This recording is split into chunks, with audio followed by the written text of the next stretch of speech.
नमस्कार। आज हम आपसे सेंट्रल टेंडेंसी के बारे में बात करेंगे। सेंट्रल टेंडेंसी में तीन सेंट्रल टेंडेंसी के तरीके होते हैं।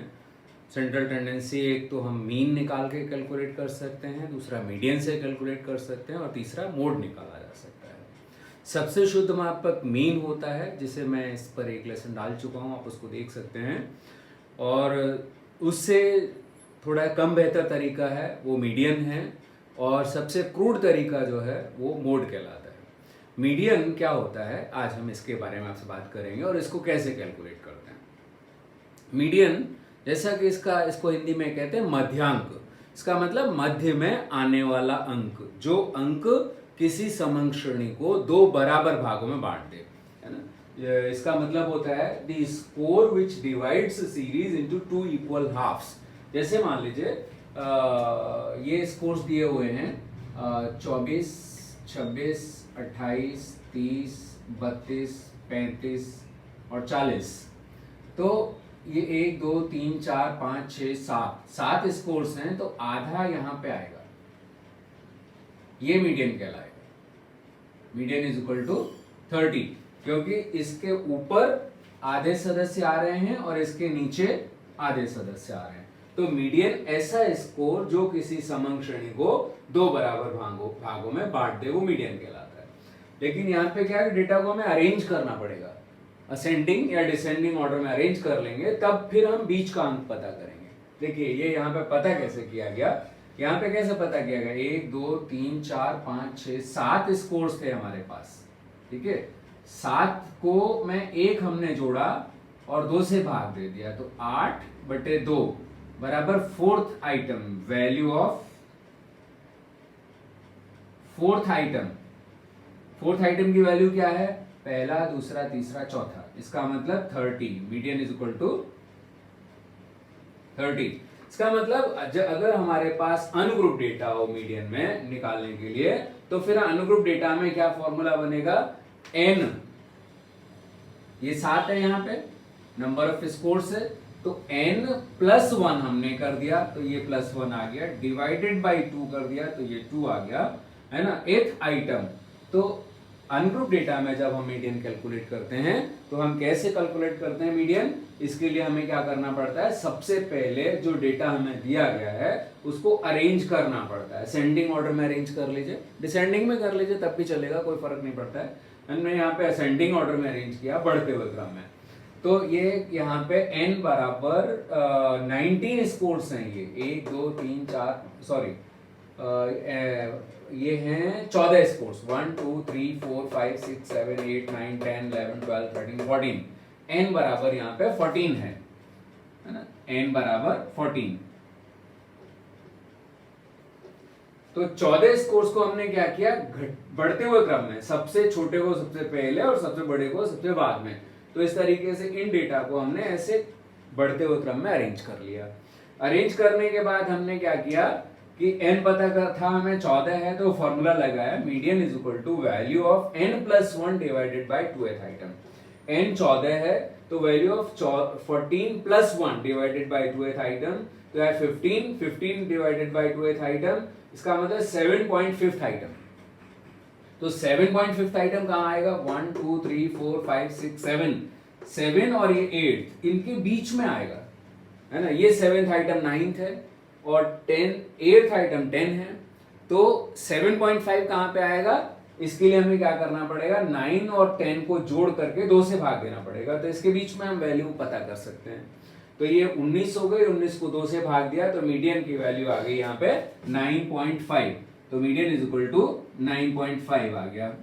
तो अनग्रुप डेटा में मीडियन निकालने के लिए हमें क्या करना है, सबसे पहले अरेंज करना है डेटा को असेंडिंग या डिसेंडिंग ऑर्डर में, और उसके बाद ये फॉर्मूला लगा करके हम मीडियन की वैल्यू निकाल सकते हैं। तो अनग्रुप डेटा में मीडियन ऐसे निकाला जाता है, ठीक है। जब ग्रुप डेटा हो हमारे पास, तो मीडियन कैसे निकालते हैं, देखिए। ग्रुप डेटा में मीडियन निकालने का क्या तरीका होता है, ग्रुप डेटा में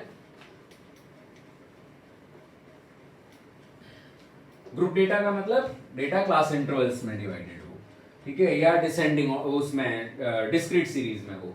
यहाँ पे हम कंटिन्यूअस सीरीज के बारे में बात करेंगे, डिस्क्रीट वो कंटिन्यूस सीरीज में हम क्या करते हैं, डेटा क्लास इंटरवल्स में डिवाइड करते हैं। तो ये क्लास इंटरवल शुरू हो रहा है 10 से 19 से बढ़ते हुए जा रहे हैं, और 80 से 89, 80 to 89 ये लास्ट क्लास इंटरवल है, ये पहला क्लास इंटरवल है। और इसमें ये फ्रीक्वेंसीज दी गई हैं 2, 4, 5, 8, 9, 6, 4, 2, तो ये फ्रीक्वेंसीज दी गई हैं। तो कोई भी डिस्ट्रीब्यूशन हो, अगर वो क्लास इंटरवल्स में डिवाइडेड है, तो हम उसमें मीडियन निकालने के लिए क्या करते हैं, मीडियन निकालने के लिए करना पड़ता है, दो हमें फॉर्मूले लगाने पड़ते हैं ग्रुप डेटा में।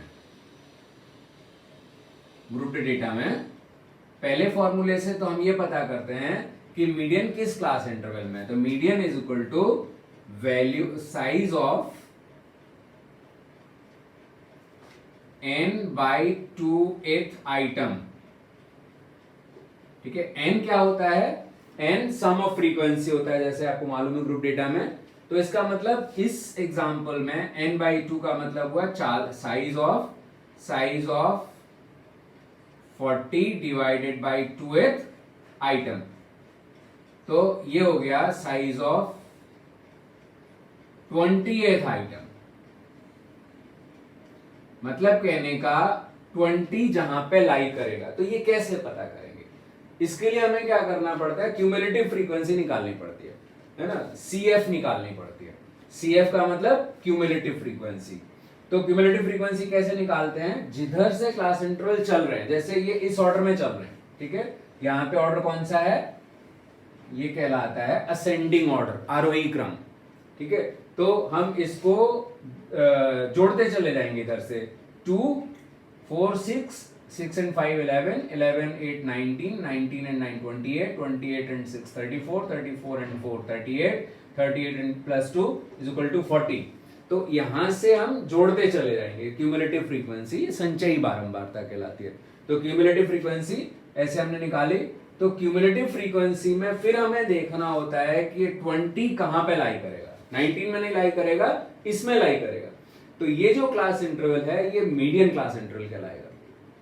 मीडियन क्लास इंटरवल जब हमने पता कर लिया, तो फिर हम क्या करते हैं, मीडियन क्लास इंटरवल पता करने के बाद हम एक फॉर्मूला और लगाते हैं, जिससे कि इससे पहले फॉर्मूले से तो हमें पता लगा कि मीडियन किस क्लास इंटरवल में लाई कर रहा है। खाली इतना पता लग गया हमें कि इस क्लास इंटरवल में मीडियन है।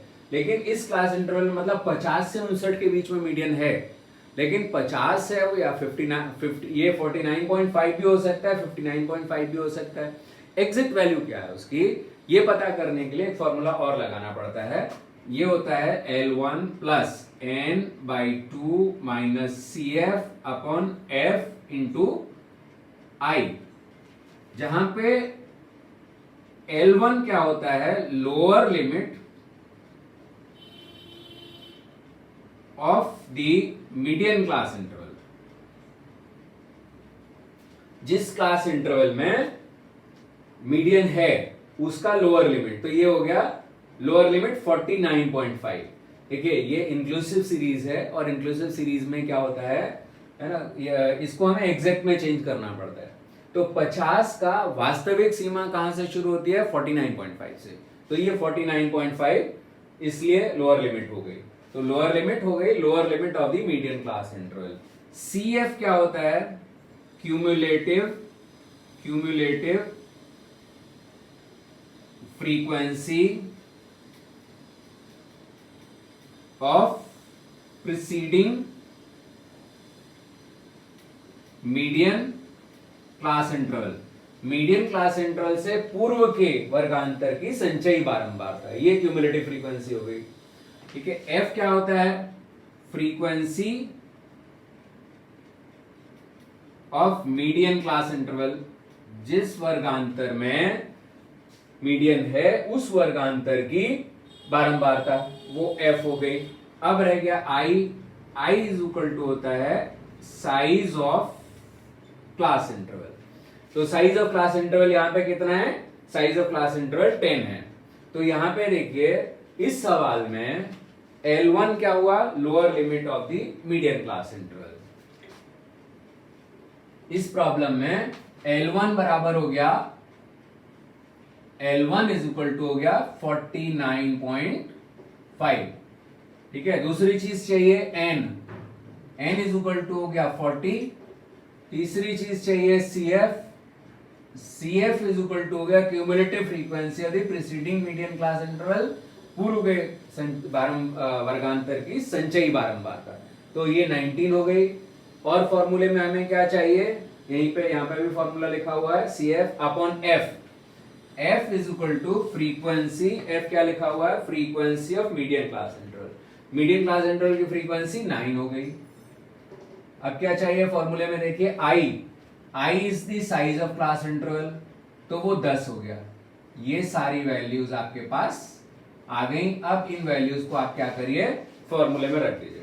तो 49.5 L1 40 point divided by 2 minus 19 CF upon 9F into 10 size of class interval.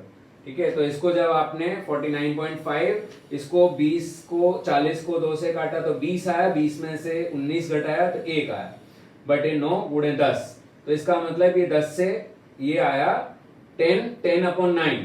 10 upon 9 को जब 9 से भाग दिया हमने 10 को, तो ये आया 1.11, तो ये आ गया 50.61। इस तरीके से जो मीडियन की वैल्यू है वो इस क्लास इंटरवल में है, ये बात सही है, मीडियन इसी क्लास इंटरवल में है। और उसकी एग्जैक्ट वैल्यू क्या है, 50 से थोड़ा सा ऊपर है। देखिए कैसे, 20 पर मीडियन मिल रहा है, 20 के वैल्यू पे मीडियन मिल रहा है।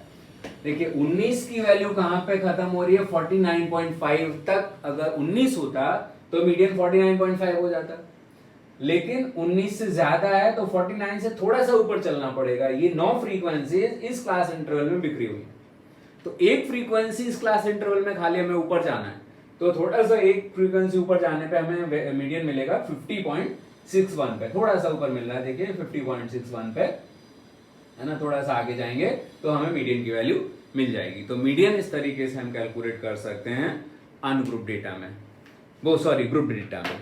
तो मीडियन का इस्तेमाल बेसिकली मेजर और सेंट्रल टेंडेंसी में तब किया जाता है जब हमारे पास किया जा सकता है जब हमारे पास, मैंने आपको बताया पहले, अगर आपने स्केल्स ऑफ मेजरमेंट का मेरा लेक्चर देखा होगा, स्केल्स ऑफ मेजरमेंट में मैंने बताया था कि मीडियन निकाला जा सकता है अगर डेटा को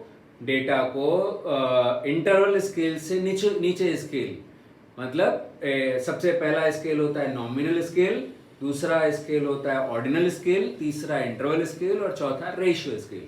तो अगर डेटा ऑर्डिनल स्केल पे कलेक्ट किया गया है, मतलब केवल हमारे पास रैंक हैं, तो हम मीडियन का पता कर सकते हैं, है ना। रैंक्स होंगे तो रैंक वाइज पहला, दूसरा, तीसरा, चौथा, पांचवा, ये रैंक्स लिखी होंगी यहां तक। अगर हम इनको रैंक में कन्वर्ट कर दें तो ये हो गया, अगर हाईएस्ट टू लोएस्ट करें तो ये पहला हो गया, दूसरा, तीसरा, चौथा, वाइस वर्सा अगर लोएस्ट टू हाईएस्ट करें तो ये first, second, third, fourth, fifth, six, 7, 8, 9 ऐसे करके ये 14th तक रैंक आ गई। तो 14th तक रैंक मतलब 7.5 जो आइटम है ना, वो मीडियन होगा। तो 7.5 पे जो भी वैल्यू है वो मीडियन कही जा सकती है ना। जो वैल्यू पर, ये वैल्यू तो अल्टीमेटली हमें पता करनी पड़ेगी कौन सी वैल्यू है, तो वो मीडियन कहा जा सकता है। तो मीडियन को कैलकुलेट कर सकते हैं अगर हमारे पास डेटा ऑर्डिनल स्केल पर है, तो हम मीडियन को कैलकुलेट कर सकते हैं। ठीक है, तो जब मीन का इस्तेमाल तो हम बेसिकली तब करते हैं जब डेटा नॉर्मली डिस्ट्रीब्यूटेड होता है। लेकिन मीडियन का इस्तेमाल कब किया जाता है, मीडियन का इस्तेमाल तब किया जाता है जब एक्सट्रीम वैल्यूज बहुत ज्यादा हों, है ना, या बहुत जैसे जो एक्सट्रीम वैल्यूज कहलाती हैं लोएस्ट वैल्यू और हाईएस्ट वैल्यू, अचानक हाईएस्ट वैल्यू बहुत ज्यादा हो गई तो मीन हमारा प्रभावित हो जाएगा, लेकिन मीडियन प्रभावित नहीं होगा। देखिए एक एग्जांपल लेकर के मैं बताता हूं कब इस्तेमाल करना चाहिए मीडियन को। मीन का इस्तेमाल तब करते हैं जब हमारा डेटा नॉर्मली डिस्ट्रीब्यूटेड होता है। मीडियन में अगर कहीं गैप है, हमारे पास कोई डेटा मिसिंग है, इसी को देखिए, है ना। अगर ये एग्जाम्पल है और इसमें ये स्कोर हमें मिसिंग है, मालूम नहीं है क्या है, ठीक है। ये स्कोर अगर इस तरीके से हमारे पास डेटा है कि यहां एक स्कोर आ रहा है but we don't know what is that score, आप मीन निकाल सकते हैं? नहीं निकाल सकते, क्योंकि सिग्मा एक्स नहीं आएगा जब तक स्कोर पता नहीं होगा, तो आप मीन नहीं निकाल सकते हो। लेकिन मीडियन निकाल सकते हो क्योंकि आपको प्लेस मालूम है इसकी, तो मीडियन यही आएगा, मीडियन चेंज नहीं होगा, है ना। तो एक तो ऐसी स्थिति हो तब हम मीडियन का इस्तेमाल कर सकते हैं। दूसरा देखिए, अगर ये 20 के बजाय 200 हो जाए, अब मीन क्या होगा, ये एक्सट्रीम वैल्यू के अचानक ज्यादा होने की वजह से मीन बढ़ जाएगा अचानक, है ना, और मीन अपने बाकी मेंबर्स को रिप्रेजेंट नहीं कर पाएगा। 200 होने से मीन क्या है, 18 से कहीं ऊपर चला जाएगा। और एक एग्जांपल देखते हैं, जैसे देखिए मान लीजिए 2, 4, 8, 10, 12, 15, 20, 1, 2, 3, 4, 5, 6, 7, 22, 24, 8, 9 और 30, ये स्कोर्स हैं। n बराबर 10 है। 2, 4, 4, 2, 6, 8, 6, 14, 15, 16, 5, 21, 22, 23, 24, 25, 26, 27, 7, 2, 3, 4, 5, 6, 7, 8, 9, 10, 11, 12, 13, 14, 147, 4, 2, 6, 5, 11, 12, 13, 8, 21, 21 और 6, 27, 3, 2, 5, 2, 7, 2, 9, 2, 11, 12, 13, 14, 147। देखिए मीन यहाँ पे आ रहा है 147 को 10 से भाग दे दीजिए तो 14.7 आ रहा है मीन। ठीक है, अगर ये स्कोर 30 की जगह 300 हो जाए, 300 होने से ये क्या हो गया, 270 बढ़ गया पहले से। 30 तो ऑलरेडी था, 300 होने से 270 बढ़ गया, तब ये टोटल आ जाएगा 147 और 270, 7 और 4 11 और 2 और 1 3 4, ये हो जाएगा 417। अब यहां पे मीन क्या हो जाएगा, मीन हो जाएगा 417 बटे 10 इज इक्वल टू 41.7 मीन हो जाएगा। अब देखिए इस एक्सट्रीम वैल्यू पे अब जो भी केंद्रीय प्रवृत्ति हम लेते हैं उसको हम क्यों लेते हैं, वो बाकी सदस्यों का रिप्रेजेंटेशन कर सके। अब 41.7 अगर मीन आ रहा है तो ये मीन इनमें से ना इनमें से किसी को रिप्रेजेंट नहीं कर रहा है। 47.1 यहाँ 41.7 कहीं यहाँ पे लाई करेगा। ठीक है, तो ये इनको भी नहीं रिप्रेजेंट कर रहा है, इनसे बहुत ज्यादा दूर है, तो मीन ऐसे में अपने समूह का प्रतिनिधित्व नहीं कर पाएगा। ऐसे समय में हमें क्या करना चाहिए, मीन निकालने के बजाय मीडियन निकालना चाहिए। अब मीडियन यहाँ पे क्या आएगा, 10 है ना, 10 के बीच में पांचवा है ना, 10 + 1 divided by 2 is equal to 11 is equal to 5.5 item, तो 1 2 3 4 5 5.5 यहाँ पे आएगा। 5.5 जब यहाँ पे आएगा तो मीडियन देखिए, मीडियन की वैल्यू क्या होगी, 12 + 15 divided by 2 is equal to 27 divided by 2 is equal to 13.5, ये 13.5 मीडियन हो जाएगा। अब ऐसे केस में आप देखिए कि मीडियन अच्छा रिप्रेजेंटेशन कर पा रहा है, यहां पे क्या आ रहा है, मीडियन इज इक्वल टू आ रहा है 13.5 और मीन आ रहा है 41.7। तो अब ये देखिए कि क्या 13.5 अच्छा रिप्रेजेंटेटिव है इसके लिए या 41.7 अच्छा रिप्रेजेंटेटिव है। डेफिनेटली 13.5 अच्छा रिप्रेजेंटेटिव है, क्योंकि ये इसके पास है, इसके पास है, इसके भी पास है, मतलब इन स्कोर्स के कंपैरेटिवली पास है। ये इनमें किसी के भी पास नहीं है, न इसके पास है, न तो इसकी इन सदस्यों की विशेषताएं हैं और न इसकी विशेषताएं, किसी की विशेषताएं नहीं है। लेकिन मीडियन में कम से कम इन लोगों की विशेषताएं तो हैं, इसकी नहीं है। हम मानते हैं डेफिनेटली इसकी विशेषताएं नहीं है, लेकिन इनकी विशेषताएं इसमें पाई जा रही हैं।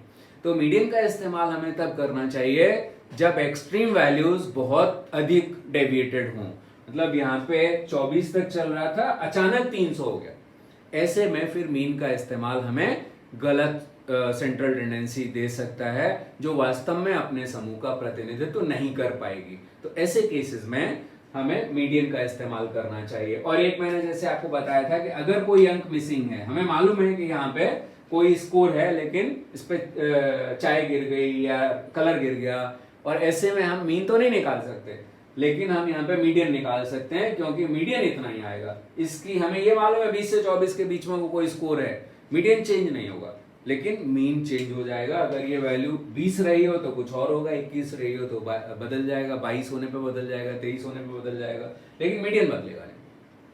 तो जब कोई स्कोर मिसिंग होता है या जब एक्सट्रीम वैल्यूज बहुत डेविएटेड होती हैं, चाहे वो लोअर साइड में हो या अपर साइड में हो, तो ऐसे केस में हमें मीडियन का इस्तेमाल करना है।